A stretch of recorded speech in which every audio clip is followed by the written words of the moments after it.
आज का वीडियो बहुत ही इंफॉर्मेटिव है और खासकर उन सभी कैंडिडेट्स को जिन लोगों ने अभी तक ट्रिपल सी क्वालिफाई नहीं किया है और उनके लिए भी बड़ा इंपॉर्टेंट है जो कि ट्रिपल सी के प्रिपरेशन कर रहे हैं और अपने स्टूडेंट्स को पढ़ा रहे हैं।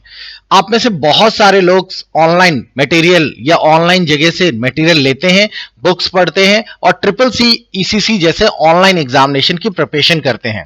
इस वीडियो को जरूर देखिएगा। इसमें मैं आपको वो सारी इंफॉर्मेशन बता रहा हूं कि नेलिट अपना ट्रिपल सी एग्जाम कैसे कंडक्ट कराता है। ध्यान रखिएगा, मैं वो नहीं बता रहा हूं कि आपको पेपर कैसे देना है। पेपर देने की वीडियोस तो ऑलरेडी सभी को पता है कि ऑनलाइन पेपर कैसे होता है, जिसमें कि आप लोगों को 100 क्वेश्चंस आते हैं और आपको टिक लिख कर नेक्स्ट करना होता है और 30 सेकंड का टाइम लैप रहता है। ये बात नहीं हो रही है। इस वीडियो में मैं आपको बताने जा रहा हूं कि यदि मेरा अपना खुद का एग्जामिनेशन सेंटर है तो मैं उसकी प्रिपरेशन कैसे करता हूं, इस एग्जाम के पीछे का टेक्निकल बैकग्राउंड क्या है। बहुत सारी जगह पे मैंने देखा है लोग कहते हैं top 15 question, top 50 question, top 10 question, इसको पढ़ लीजिए ट्रिपल सी पास। एक्चुअली ऐसा कुछ नहीं होता। सही क्या है, ट्रिपल सी के एग्जामिनेशन के पीछे का टेक्निकल मैनुअल क्या है, हम लोग आज इसी पर डिस्कस करना। ट्रिपल सी के सर्वर बनाने से लेकर लोकल एग्जामिनेशंस और साथ ही साथ आप लोगों की सीट रिलीज करने के लेकर सॉफ्टवेयर अरेंजमेंट करने तक का सारा ट्रिपल सी एग्जामिनेशंस किस तरीके से कंडक्शन होता है, वो सब कुछ आपको इस पर्टिकुलर मैनुअल में या इस पर्टिकुलर वीडियो में देखने को मिलेगा। चलिए शुरू करते हैं। बहुत इंपॉर्टेंट है, बहुत यूजफुल है, आपको एग्जाम देने में बड़ा मदद करने वाला है। पहले तो थोड़ा सा समझ लेते हैं कि फिजिकल अरेंजमेंट क्या होता है, किस तरीके से शुरुआत करते हैं। सबसे पहले बात, हर एक रीजनल सेंटर में, जैसे कि फॉर एग्जांपल हम लोग ले लेते हैं कि यहां पर एक छोटा सा सेंटर है या यूं कहिए कि एक सिस्टम है जिसको हम लोगों को नेलिट न्यू दिल्ली, ये न्यू दिल्ली का एक पीसी बना लेते हैं, ठीक है, जिसे हम लोग मेन सर्वर बना लेते हैं। दूसरा, आप लोगों का अब जैसे हमारा अपना सेंटर है तो ये मेरा सेंटर है। मान लेते हैं कि इस सेंटर को हम लोग नाम दे देते हैं, ये है हमारा कानपुर का सेंटर। ओके, और इस कानपुर के सेंटर में हम लोगों के पास अपना एक पीसी है, एक सर्वर है।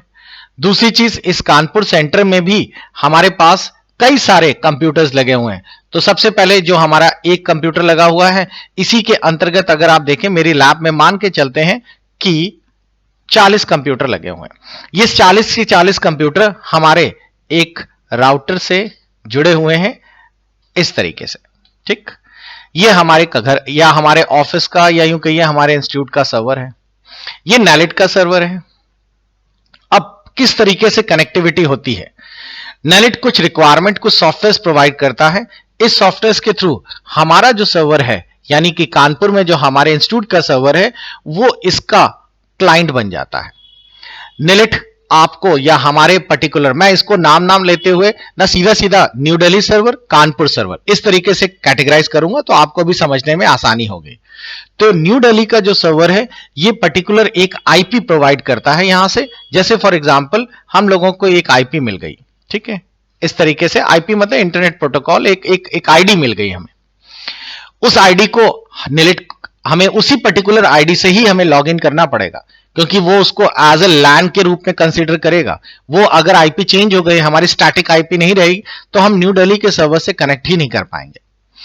अब जब सर्वर से कनेक्ट हो गया तो हमारे पास जितने भी कैंडिडेट्स इसमें भेजे गए हैं, मान लीजिए कि हमारे यहाँ पे 100 कैंडिडेट्स भेजे गए हैं जिनका एग्जाम कंडक्ट होना है इस पर्टिकुलर टाइम पे।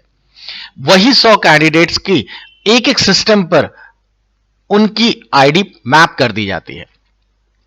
अब सारा का सारा एग्जाम्स, अगर आप सोचें कि लाइव होता है, कि सारा एग्जाम्स जो है वो नेलिट न्यू दिल्ली से बैठकर यहां कैंडिडेट 1 2 3 लाइव दे रहा है, ऐसा नहीं है। सारा एग्जाम जो है वो ऑटोमेटिकली एक सर्वर से या यूं कहिए न्यू दिल्ली वाले सर्वर से हमारे लोकल कानपुर सर्वर में एज अ पैच फाइल के रूप में आके सेव हो जाता है। अब इसमें रैंडम क्वेश्चंस होते हैं। ये जो क्वेश्चंस आके सेव हुए, ये क्वेश्चंस जो हैं रैंडमली डेटाबेस के रूप में सेव हो जाते हैं। जैसे मान लीजिए कि इस रैंडम डेटाबेस में या इस डेटाबेस में नेलिट ने 2500 क्वेश्चन डाल रखे हैं। 2500 क्वेश्चंस 1 2 3 4 5 करके सेव कर दिए गए हैं। अब ये 1 2 3 4 5 करके जो सेव किए जाते हैं डेटाबेस में, इनका कोई सीक्वेंस नहीं होता। कंप्यूटर के अंदर हम लोग जब कभी आप लोग डीबीएमएस जो पुराना डेटाबेस मैनेजमेंट सिस्टम है जिसको अपग्रेड करके अब एसक्यूएल में यूज करने लगे हैं, तो एसक्यूएल में वो पूरे क्वेश्चंस लिख दिए गए हैं, फिर उन सभी में एक रैंडम क्वेरी चलती है और उससे 100 क्वेश्चन फिल्टर होते हैं और वो 100 क्वेश्चंस इस वाले कंप्यूटर को दिखाई देने लगते हैं रैंडम, और वो इकट्ठे आ जाते हैं। जब कभी आप लॉग इन करेंगे नंबर 1 वाले में तो 100 के 100 क्वेश्चंस जो हैं वो एक कैश फाइल के रूप में आकर इसमें दिखने लगते हैं। ऐसा नहीं है कि वो 100 क्वेश्चंस हर बार आ रहे हैं, वो पूरे के पूरे जब आप लॉग इन करेंगे तो लॉग इन करते समय वो रैंडमली वहां से क्वेश्चन लेकर 1 2 3 इस तरह से दिखाएगा। तभी आप लोग अगर 1 पे बैठा हुआ बच्चा जो है वो बगल में 2 वाले कंप्यूटर पे जाके चेक करे तो हो सकता है कि उसका नंबर 1 का क्वेश्चन अलग होगा, उस वाले सेकंड वाले बच्चे का नंबर 1 का क्वेश्चन अलग होगा, क्योंकि 2000 से रैंडम क्वेश्चन लेना भाई प्रोबेबिलिटी ज्यादा हो गई। हाँ, ये हो सकता है कि आप लोगों का जो नंबर 1 वाले कंप्यूटर पे बैठा है बच्चा वो, और जो नंबर 2 वाले में जो बैठा है इसका क्वेश्चन नंबर फर्स्ट पे आ रहा है, वही क्वेश्चन इस वाले को हो सकता है 80 नंबर पे दिख रहा है और थर्ड वाले की इस लिस्ट में वो आया ही नहीं है, क्योंकि वो तो रैंडम ले रहा है डेटा वहां से। इस तरीके से आप लोगों का ट्रिपल सी का एग्जाम्स कंडक्शन होता है। अब इनमें से अगर कोई आदमी कहे कि टॉप 15 क्वेश्चन, तो ये बेकार है, बेवकूफी है, क्योंकि हर एक क्वेश्चन की प्रोबेबिलिटी उतनी ही दावेदार है।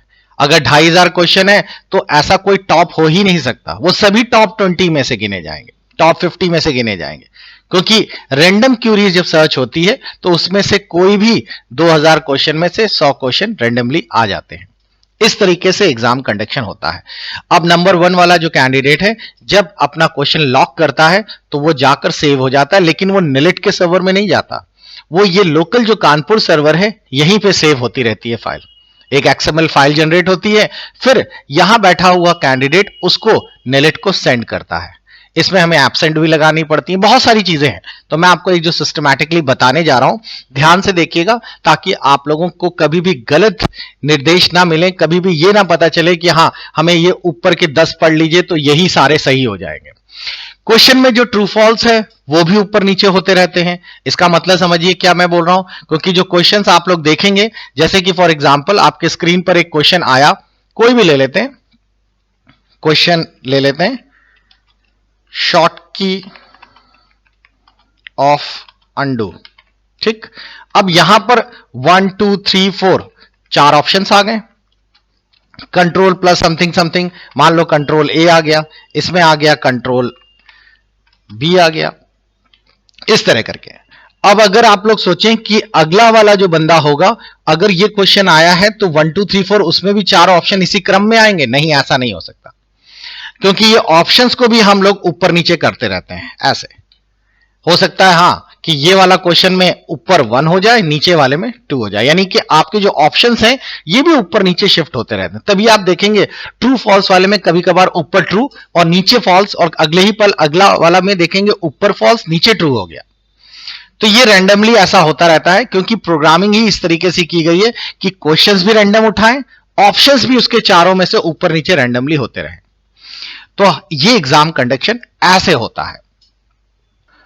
हम लोगों को सबसे पहले एग्जाम कंडक्ट कराने के पहले हम लोगों को कुछ बेसिक सॉफ्टवेयर निलिट के न्यू दिल्ली के सर्वर से कनेक्टिविटी बनाने के लिए डाउनलोड करने पड़ते हैं, जिसमें कि हमें रिकमेंडेड किया जाता है कि आप विंडोज 7 यूज करें, विंडो 8 अलाउड नहीं है।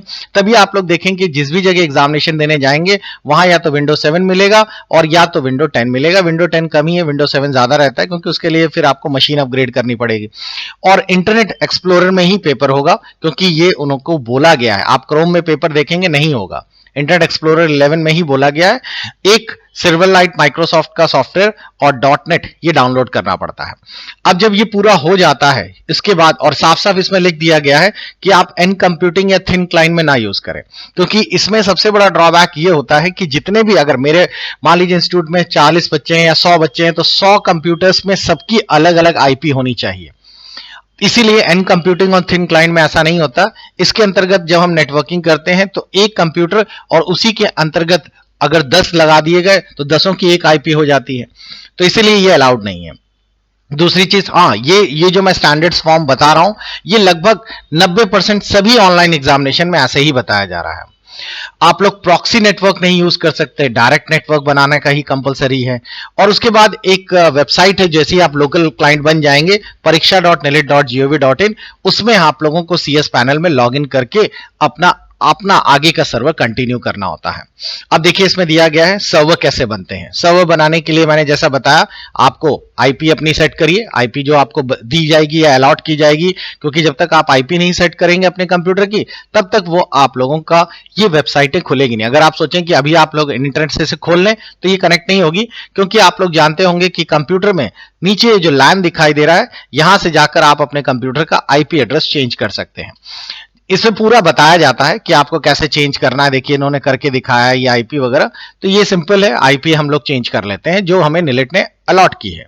अब जैसे ही हम वेबसाइट खोलते हैं, हमारा लॉगिन पासवर्ड हमें जो प्रोवाइड किया था, उसके बाद ये हमारे सामने ईएस पैनल खुल जाता है, एग्जामिनेशन पैनल है, और इसमें सारी जानकारी होती है बच्चों। सारी जानकारी का मतलब है कौन कौन से स्टूडेंट्स हमारे यहाँ किस सीट नंबर पे बैठने वाले हैं। अब जैसे यहाँ दिखा रहा है बैच 1, मान लीजिए बैच 1 9 बजे से है, तो 9 बजे इस डेट को किस किस रोल नंबर है, देखिए यहाँ पे उसके सारे रोल नंबर्स भी आ जाएंगे, स्टूडेंट्स का भी डिटेल आ जाएगा, सारा कुछ पहले से हमारे पास अवेलेबल हो जाता है।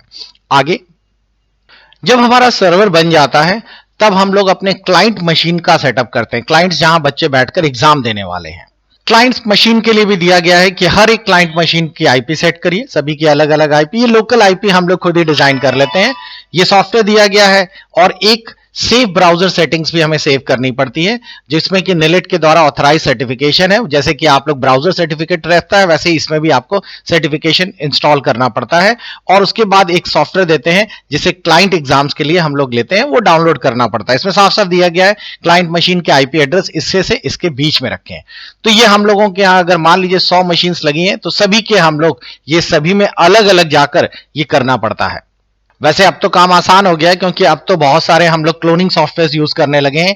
एक मशीन में हम लोगों ने यहाँ पे डाल दिया, पूरा सेटअप तैयार कर दिया, उठा के कॉपी करके दूसरी मशीन में क्लोन बना के डालते चले गए। 15-15 मिनट में लगभग सभी मशीनों में हमारा सेट हो जाता है, बस सबकी आईपीज अलग अलग करनी पड़ती है, तो ईजिली हो जाता है। और उसकी जब एग्जाम होना होता है, तो उसके एक दिन पहले हम लोग एक डेमो टेस्ट भी अपने यहाँ ऑर्गेनाइज करके देख लेते हैं, ताकि सब कुछ प्रॉपर चल रहा है नहीं, बस हमें एक डेमो रोल नंबर डालना होता है और स्टार्ट करना होता है अपना एग्जाम। ये बिल्कुल उसी तरीके से चलता है जिस तरीके से आप लोगों को बाकी एग्जाम्स चलते हैं। इसमें हम लोग एक अपनी तरफ से अपना सेंटर कोड, अपना रोल नंबर लिख के बस लॉग इन करना होता है। बिल्कुल ऐसा ही आप लोग भी जब एग्जाम देने गए होंगे या जा रहे होंगे या जाएंगे, तो आप लोगों को भी सेंटर कोड आपके एडमिट कार्ड पे दिया रहेगा, अपना रोल नंबर, अपना पासवर्ड लिखना होगा। पासवर्ड मैंने जो आपको पैनल दिखाया था, उसी में एक हमारी पासवर्ड फाइल जनरेट होती है, जिसमें हर कैंडिडेट का लॉग इन पासवर्ड दिया रहता है। तभी आप लोग एग्जाम देने जाएंगे तो आप लोगों को एक प्रिंट आउट मिलेगा या प्रिंट आउट रखा रहता है, जिसमें हर रोल नंबर के आगे उसका पासवर्ड, लॉगिन पासवर्ड है, वो रखा रहता है। और सीट नंबर अलॉट हो रहता है, जो कि पैच होता है कि इस 1 नंबर वाले कंप्यूटर में ये बैठेगा, 2 नंबर वाले में ये बैठेगा। और बस लॉगिन होते ही एग्जाम का डेमो चालू हो जाता है। अब अगर आप लोग देखें, ये तो हो गया प्रोसेस कैसे है। इसमें बहुत सारी चीजें हैं जो टेक्निकली इसके साथ चलती रहती हैं।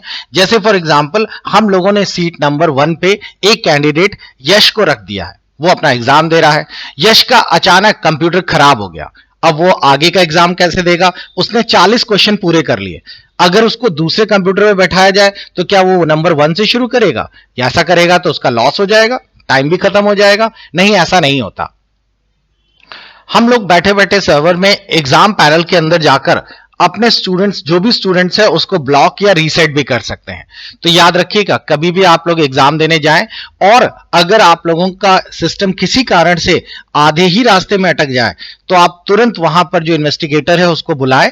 वो आप लोगों का दूसरे सिस्टम, पहले अपने सर्वर से जाकर उस पर्टिकुलर आईपी को दूसरे वाले से मैप कर देगा और आपको 1 से उठा के 2 या 3 जो खाली सिस्टम है वहां पर बैठा देगा। आपको दोबारा लॉग इन करना होगा, और आपका अगर 40 क्वेश्चन अटेम्प्ट हो गए थे और आपने सेव बटन वहां दबा दिया था, तो 41 के आगे से आपका चालू हो जाएगा।